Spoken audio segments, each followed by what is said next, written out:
Hey everyone, we're here at Key2B. Today's special guest is the mega magic magician, MikeDurzo.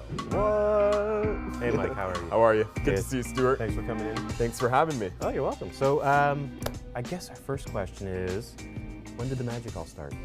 I was about 7 years old. I got my first magic kit, and you know, like most kids mature and throw it away, and other kids don't. So that led me to where I am today, and as a professional magician. And what is your magic show? Who is it geared towards?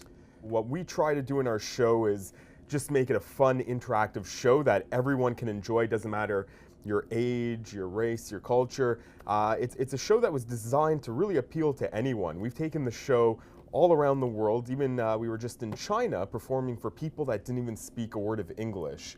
So it's nice to see that, you know, magic sort of crosses over the cultural barrier and the language barrier, and it's something because it's visual, you know, anyone can appreciate it.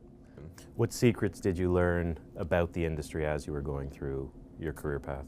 Well, many secrets along the way, you know, not just tricks themselves, but, you know, how to interact with people, what makes people intrigued, mystified, things that really, you know, give the entertainment value in a show. What is your usual process for planning, preparing, and creating a new trick? So when we create new tricks, it's not just myself. I sit down with a team of magicians and illusion builders, and we say, what do we want to do? Do we want to create an effect that's going to make someone disappear? Well, how are we going to go about doing that? And we'll sort of brainstorm all of the different ways of making something possible.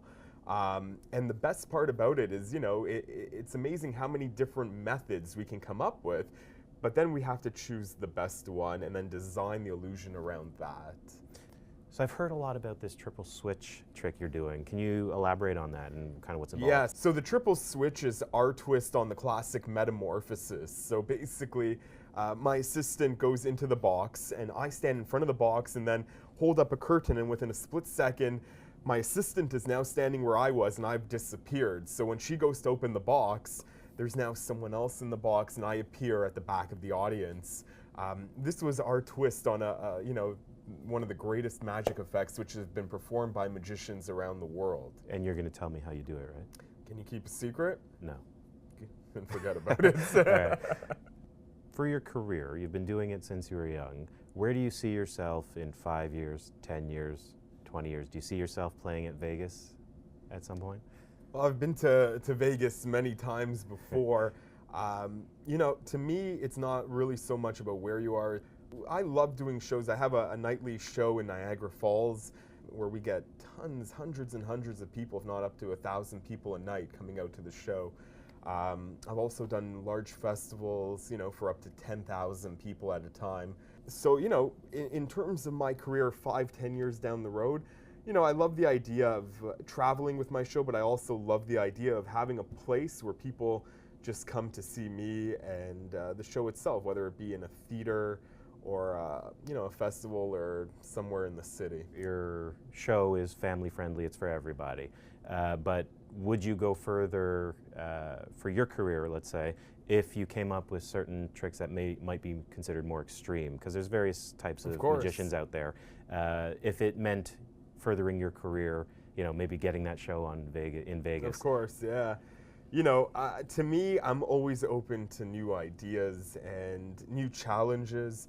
And, you know, I love extreme magic too. You know, we always, like I said, try to put a twist on a classic. We took the famous bullet catch, where a magician catches a bullet between his teeth, and put our own fun twist to it by using a paintball gun with a signed paintball.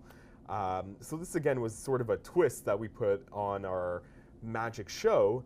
But yeah, in terms of extremes and how far I would go, I guess, you know, sky's the limit. Well, you know, if we can dream it and we can believe it, I would go for it. Well, Mike, thanks for coming to Key2B. It was a pleasure having you. Thanks for having me, Stuart. Lots of fun here. You're welcome. Everybody watching, thanks for watching, and we'll see you next time on Key2B.